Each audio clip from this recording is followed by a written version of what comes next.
Olá pessoal, alô galera.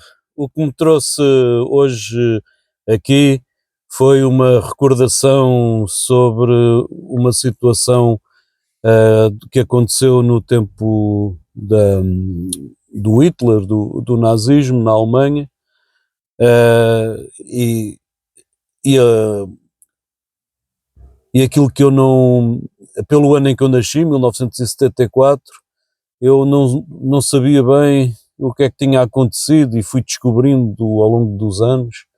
Ouvi uma reportagem na rádio, por acaso, sobre o assunto, e então eu lembrei-me disso. E depois de falar sobre isso, também vou falando sobre outros temas que também aconteceu.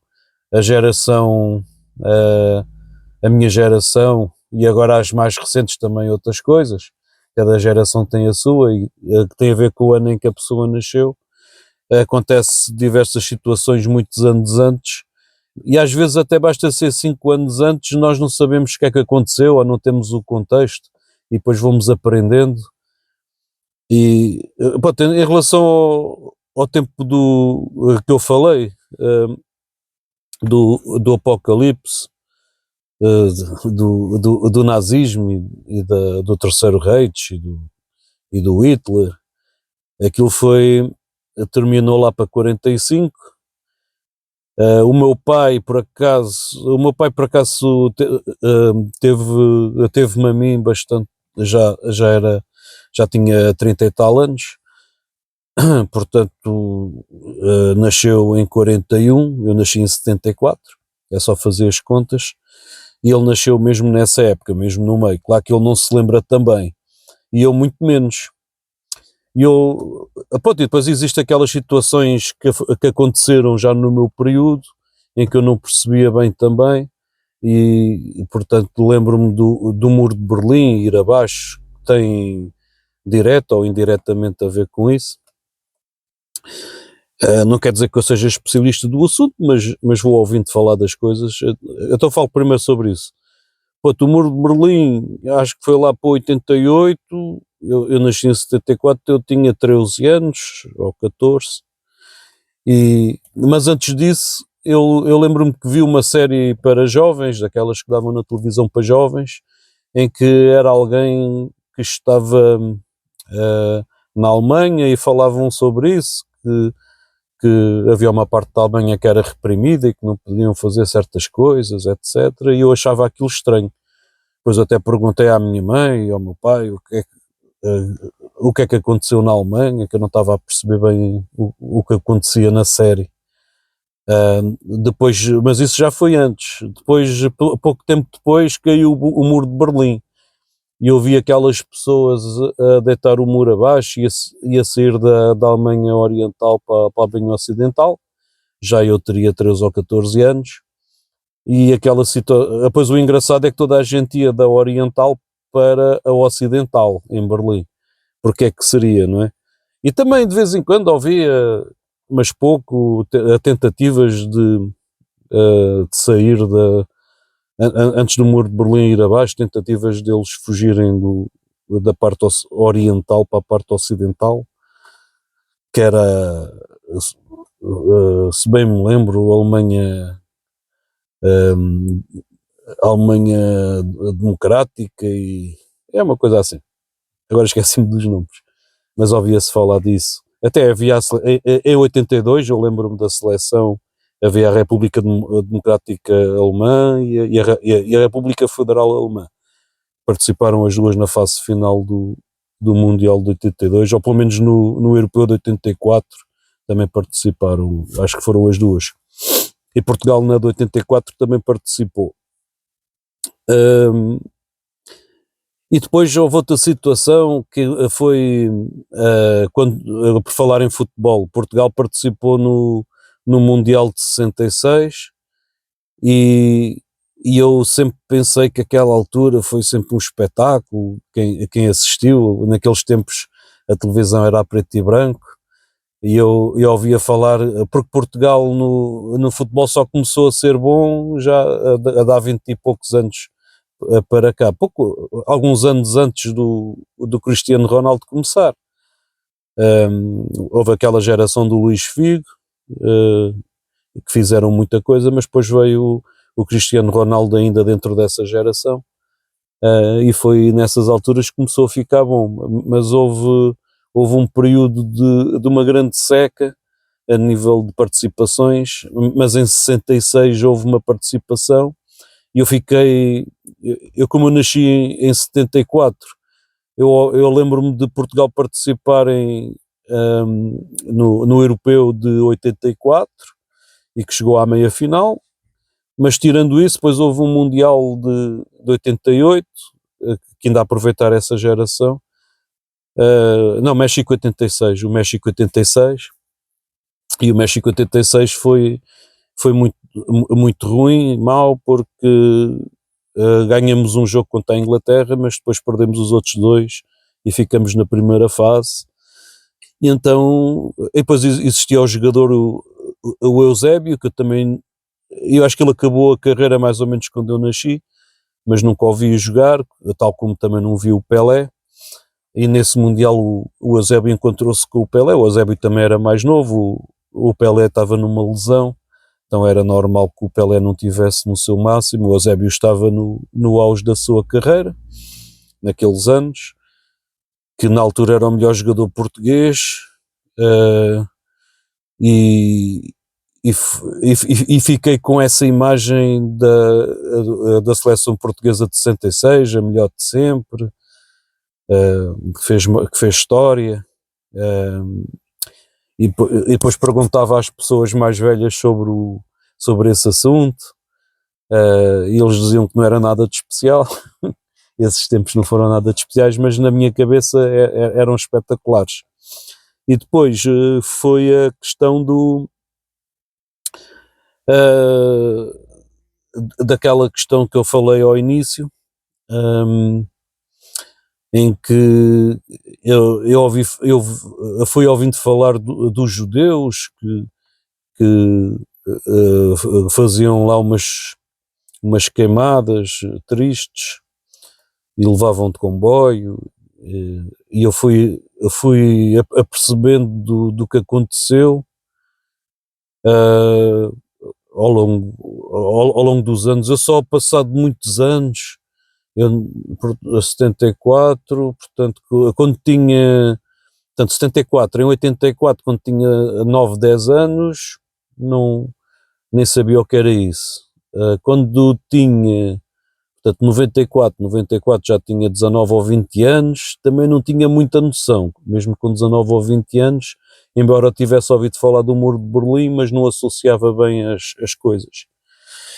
E sei lá, se calhar só em 2004 já tinha 29 ou 30 anos, pronto, aí foi quando eu comecei a ouvir falar, com 29 ou 30 anos comecei a ouvir falar, via filmes, até acho que foi um bocadinho antes. Eu acho que eu comecei a ter noção, já eu tinha um leitor de DVD para ver filmes, e havia um jornal que vendia o jornal, e se dessemos mais um dinheirinho podíamos levar um filme, e havia uma coleção, e havia um filme que era o ataque dos nazis à Polónia, e que deitaram a cidade acho que era de Varsóvia, tudo abaixo, e iam perseguir os judeus. Também ouvia falar da Anne Frank e dos livros da Anne Frank na escola, mas eu estava mesmo completamente à margem. Ouvia falar no assunto dos alemães e dos judeus, e na Holanda, que a Holanda pertenceu, ou foi anexada pela Alemanha, ou fez um acordo com a Alemanha. Eles falavam lá sobre isso nas aulas, mas eu estava completamente sem entender bem o contexto. Estou a ser completamente sincero, mas foi o que mudou a minha visão sobre esse tempo. Foi aquele filme, que eu não me lembro o nome, mas quem já viu lembra-se. Um filme altamente realista, com uma imagem excelente, pelo menos na altura pareceu, mas como era DVD não era propriamente alta definição, aquilo não era Blu-ray, era DVD, portanto a qualidade de imagem, mas parecia ser muito realista, espetacular, e muito impressionante. Depois aquela história dos judeus irem lá para as fábricas, entre aspas, alemãs, Um, Pronto, e depois via, com base nesse filme, assistia a muitos documentários e a outros filmes li. E depois impressionava-me também a que ainda acontece sobreviventes. Eles, nesta altura, já devem ter morrido quase todos, mas aqueles que eram crianças e que se tiverem para aí uns 90 anos ou mais, ainda há alguns sobreviventes, e eles às vezes discursam em alguns lugares quando se fala sobre isso, e é impressionante. E, é uma situação que uma pessoa nasce, aquilo até foi só uns 30 anos antes de eu nascer, portanto 4, 5, 6, 7, 40 e tal, até 70 e tal, são 30 anos. Aquela situação do Mundial do Eusébio foi 66, 74, foi 8 anos antes, e parece que foi uma eternidade antes. Mas depois ainda há outra situação. Portugal viveu em ditadura, uma ditadura do Salazar e do Marcelo Caetano até abril de 74. Eu nasci em 74, mas depois. Portanto, eu lembro-me assim de umas pequenas coisas que Portugal depois teve assim uma fase de transição, que eu não queria muito por aí, mas teve ali uma fase de transição. Eu lembro-me que quando tinham entre 6 ou 8 anos estarem a fazer lá paragens numa ponte que eu ia para a praia, numa colónia de férias, faziam lá umas paragens para ver se para ver se encontravam pessoas da FP25, que era um grupo assim mais terrorista, de extrema esquerda, um braço armado, né? E que fazia assim algumas coisas, houve alguns mortos. Eu ouvi assim falar assim de umas coisas e de outras coisas. Parece que havia um senhor que até vivia ao nosso lado, tinha lá armas, lá da casa do que era do meu pai. Lembro-me assim de algumas movimentaçõezinhas, mas muito pouco. Ou seja, eu nasci em 74 e só me lembro do mundo como ele é hoje. Também acho que agora o mundo está a mudar completamente, mas assim como é hoje, acho que mudou completo. Eu não vivi nada daquilo, mas eu depois aos poucos, sei lá, quando tinha a 25 anos, ou quando o 25 de Abril fez 20 anos, portanto 20 anos depois, quando eu tenho mais ou menos a idade dessa revolução, portanto quando foi os 20 anos eu comecei a abrir os olhos em relação ao que se passava. Depois houve umas séries na televisão portuguesa sobre o assunto, como é que era a vida naquele tempo, e comecei-me a interessar, e sempre que há o tal 25 de Abril, quando é o 25 de Abril que é feriado, eu assisto a séries e documentários sobre o assunto, e cada vez mais entendo um bocadinho mais sobre o assunto. E já vi pessoas que não viveram daquela época, que já começam a ter uma certa idade, que não sabem muito, viveram naquela época, mas não sabem muito. Eu, como estive atento, acabo por saber umas coisinhas, mas mesmo assim não sei muito. E era isso. E agora, a nova geração, as novas gerações, mais novos que eu, também devem ter tido situações dessas. Por exemplo, aquilo que eu vivi muito, por exemplo, a viver antes do computador e depois do computador, vivi antes de existir os telemóveis celulares e o depois, e depois à altura dos, dos celulares assim mais avançados, os smartphones quando apareceram, e os tablets, e os sistemas operativos, as evoluções, e os jogos, antes de existirem os... Eu sempre vivi já com os jogos e eram bons, aqueles jogos de arcade, que se punha a moedinha, a qualidade deles já considerava bons jogos. Portanto, eu na minha altura já apanhei bons jogos. Antes da minha altura é que existiam aqueles, por exemplo, em 78 e 80, existiam aqueles primeiros jogos da Atari, assim, mais básicos, mas depois começaram a aparecer bons jogos. Pronto, e há essas situações todas de que as gerações depois têm que, mesmo que tenham nascido uns meses depois de certos marcos, ou que foi 10 anos depois, ou 30 anos depois nós podemos viver uma vida toda como se aquilo não tivesse existido, e afinal até nem foi há muito tempo. Pronto, isso depois também acontece com coisas que aconteceram há 500 anos e há 400 anos, se nós não nos esforçarmos e se não quisermos aprender o que aconteceu, também não conseguimos. Mas foi assim um pensamento que eu tive sobre o assunto. Acho que é engraçado, isto numa perspectiva mais pessoal. Estou grato por terem tido a paciência para assistir a este vídeo até ao fim, muito poucos têm. Comentem, curtem, gosto, subscrever, inscrever o canal, que é para ver se chega aos 1000 pelo menos, e esperem pelo próximo vídeo. Vou agora gravar outro, e fui.